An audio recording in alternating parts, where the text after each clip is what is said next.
को ध्यान से देखें। सबसे ऊपर आप देख सकते हैं विद्या संबल योजना के अंतर्गत आवेदन पत्र का प्रारूप। आवेदित विषय क्या है, तो ये तो आपको लिखना है यहाँ पे शिक्षक, यहाँ पे लिखना है शिक्षक बनने के लिए। और यहाँ पे देखिए आवेदक का पूरा नाम, जो भी आपकी 10th की मार्कशीट में है वो नाम आपको लिखना है। जैसे यहाँ पे हमारा नाम, हमारी दोस्त का नाम है रमन। पद सेवानिवृत्त होने पर अगर कोई रिटायर्ड ऑफिसर है और वो फॉर्म भर रहे हैं तो उनका अपना पद का नाम लिखना है। बाकी अगर आप नहीं हैं तो N/A लिख देना या N/A यानी नॉट अवेलेबल। तीसरे ऑप्शन में पिता का नाम है, पिता का नाम श्री कुमार, इस प्रकार भरना है। आप चाहें तो सभी कैपिटल लेटर में कर सकते हैं या फिर कैपिटल और स्मॉल लेटर दोनों में कर सकते हैं। इसके अलावा माता का नाम श्रीदेवी, तो यहाँ से आप ये नाम भर सकते हैं। ये माता का नाम, पिता का नाम और खुद का नाम और जन्म तिथि, ये सब आपके 10th की मार्कशीट में जो है वो ही वैलिड रहेगा। इसके अलावा कोई मान्य नहीं होगा, उसको देख के ही आपको भरना है। इसके बाद आपकी डेट ऑफ बर्थ है 12/4/1999, तो उसके अकॉर्डिंग आपको इस प्रकार लिखना है। ये मोबाइल नंबर, तो इस प्रकार आपको अपने 10 अंकों का मोबाइल नंबर लिखना है। और व्हाट्सएप नंबर अगर अलग है तो अलग है, बाकी सेम है तो आपको सेम ही लिखना है। उसके बाद यहाँ पर आपको एक पासपोर्ट साइज फ़ोटो लगानी है। और मैं हस्ताक्षर का मतलब है खुद के साइन करके ही आपको यहाँ पर फ़ोटो चिपकानी है। इस प्रकार आपको साइन करना है। फ़ोटो आधा साइन नीचे, आधा फ़ोटो ऊपर होना चाहिए। उसके बाद स्थायी पता, जैसे ये है मेन स्टेशन रोड बीकानेर, तो इस प्रकार आपको स्थायी पता भरना है। ईमेल आईडी, जैसे आपका नाम है myname23@gmail.com, इस प्रकार आपको अपना ईमेल आईडी का पता देना है। उसके बाद मेन आता है शैक्षणिक योग्यता का विवरण, जिसमें कक्षा है इधर, बोर्ड का नाम, उत्तीर्ण वर्ष, श्रेणी फर्स्ट या सेकेंड, कुल प्राप्तांक और प्रतिशत। तो सबसे पहले 10th BSER अजमेर, और यहाँ पे लिखना उत्तीर्ण वर्ष, जो आपकी मार्कशीट पे लिखा है 2010, श्रेणी फर्स्ट है तो फर्स्ट, सेकेंड है तो सेकेंड। उसमें से आपको कितने में से कितने नंबर मिले, जितने नंबर मिले वो यहाँ लिखने हैं और कितने में से मिले वो यहाँ पे लिखना है। और उसका प्रतिशत अपने कैलकुलेटर से आप निकाल लेना और वो यहाँ पे लिखना है। उसके बाद 12वीं BSER अजमेर बोर्ड से ही की जाती है हमारे यहाँ लगभग राजस्थान में। 2012 फर्स्ट डिवीज़न, 360 नंबर 500 में से, तो जितने नंबर आए वो पहले, जितने में से आए वो बाद में। उसके बाद आगे यहाँ पे परसेंटेज, जो आपको कैलकुलेटर से निकाल लेना है। उसके बाद स्नातक का मतलब BA आपने कहाँ से की, तो यहाँ पे लिख दिया JNVU यानी जयनारायण व्यास यूनिवर्सिटी जोधपुर। 2016 में जो कंप्लीट हुई वो लिखना है आपको, कब कंप्लीट किया आपने। और श्रेणी कौन सी है, तो फर्स्ट, कितने नंबर, 1500 में से 1200, तो कुल परसेंटेज 80%। अधिस्नातक मतलब MA JNVU जोधपुर से 2020 फर्स्ट डिवीज़न, 10 में से 8 और 76%। MPhil किया हुआ है तो यहाँ पे MPhil का पूरा रिकॉर्ड भरना है आपको, नहीं है तो NA कर देना है। PhD किया हुआ है तो उसका पूरा रिकॉर्ड भरना है, नहीं किया हुआ है तो खाली छोड़ देना।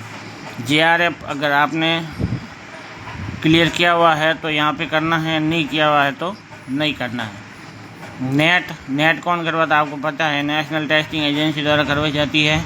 2023 फर्स्ट डिवीज़न, 300 में से 266.66%। स्लेट या सेट अगर आपने कर रखी है तो यहाँ पे आपको उसका भी रिकॉर्ड भरना है। उसके बाद यहाँ पे देखिए उपयुक्त शैक्षणिक योग्यताओं के संबंधित अंक तालिकाओं की प्रति और प्रमाण पत्र संलग्न करें। प्रति का मतलब है आपको सभी की जीरोक्स कॉपी निकलवा के इस फॉर्म के पीछे आपको लगाना है। उसके बाद शोध प्रकाशन, शोध उपरांत अनुभव, पुरस्कार आदि का विवरण है तो आपको लगाना है, नहीं है तो नहीं लगाना है। शोध प्रकाशन का विवरण, सहकर्मी, समीक्षित या यूजीसी द्वारा जो भी सर्टिफिकेट है आपके पास वो लिखना है। इसके बाद यहाँ पे आपको अपना आवेदक का हस्ताक्षर, यहाँ पे शपथ ग्रहीता यानी वो भी आप ही है तो उसके भी यहाँ पे साइन करने हैं। ये शपथ आपको ध्यान से पढ़कर इसके नीचे आपको साइन करना है। इस प्रकार ये पूरा फॉर्म आप भरें और ये फॉर्म आपको बता दें कि ऑफलाइन ही भरा जाएगा। जिस स्कूल से आप फॉर्म भर रहे हैं उस स्कूल के प्रिंसिपल के पास आपको ये फॉर्म जमा करवाना है और वहाँ पर आपको ये जानकारी देनी है। अब आपको आगे बताया जाएगा कि आप खाली पदों का विवरण कौन सी वेबसाइट से देख सकते हैं, वो भी आपको आगे वीडियो में बताया जाएगा। अगर आप भी जानना चाहते हैं कि आपके ज़िले में या आपके नज़दीकी कौन सी स्कूल में कितने पद खाली है, या तो आप स्कूल से सीधा संपर्क करके पता कर सकते हैं या फिर आपको शाला दर्पण नाम से वेबसाइट सर्च करनी है गूगल में। वहाँ पर आपको 2 ऑप्शन मिलेंगे, एक स्टूडेंट का और एक सिटीजन कॉर्नर। सिटीजन कॉर्नर वाले ऑप्शन पर क्लिक करना है, उसमें आपको स्टाफ लिखा हुआ मिलेगा सबसे नीचे, उस पर क्लिक करना है। स्टाफ वाले कॉर्नर पर जाने के बाद आपके सामने पोस्ट की संख्या लिखा हुआ मिलेगा, उस पर क्लिक करना है।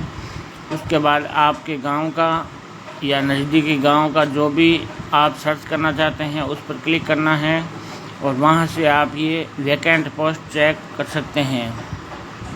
राजस्थान विद्या संबल योजना के अंतर्गत फॉर्म शुरू हो चुके हैं और फॉर्म आपके ऑफलाइन ही जमा किए जाएंगे, ऑनलाइन में किसी के बैकआउट में नहीं आना है। इस योजना के अंतर्गत मेरिट किस प्रकार बनेगी उसकी हम यहाँ पर पूरी जानकारी प्राप्त करेंगे। यहाँ पर आप देख सकते हैं अध्यापक लेवल 1 और लेवल 2 में 10th में 30%, 20% और 12th में 40% और 20% अंक होना ज़रूरी है।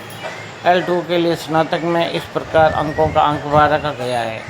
यहाँ पर आपको फॉर्मूला बता रहे हैं कि किस प्रकार आपका चयन इसमें होगा, जिसमें अध्यापक लेवल 2 में अगर आप फॉर्म भर रहे हैं तो जैसे आपके 10वीं में 14.37 और 12वीं में 16.44, स्नातक में 23.21 प्लस बीएड में 23.21, यानी जो 50% दिए गए हैं उसके अंतर्गत आपको यहाँ पर कुल अंकों का अंकभार जोड़ा जाएगा।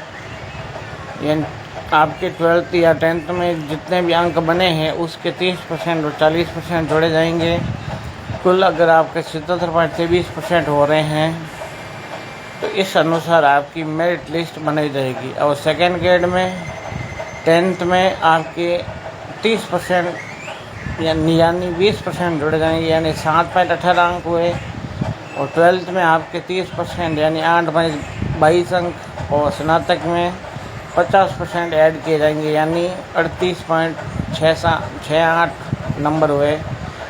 और बीएड में आपके 50% यानी 23.21, कुल मिलाकर 77.29% आपके मार्क्स हो रहे हैं। और L2 में 77.23% हो रहे हैं।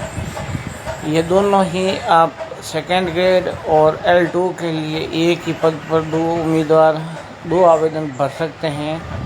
आपको नज़दीकी स्कूल में जाना है अपने ज़िले में, जहाँ भी आप पोस्ट लेना चाहते हैं, वहाँ से रिक्त पदों की सूचना की जानकारी प्राप्त करनी है और वहाँ आपको ऑफलाइन फॉर्म जमा करवाना है। इस प्रकार आप अपने कितने नंबर है उसके सारे नंबर आप निकाल सकते हैं। इस वीडियो को ज़्यादा से ज़्यादा शेयर करें और लाइक ज़रूर करें। धन्यवाद।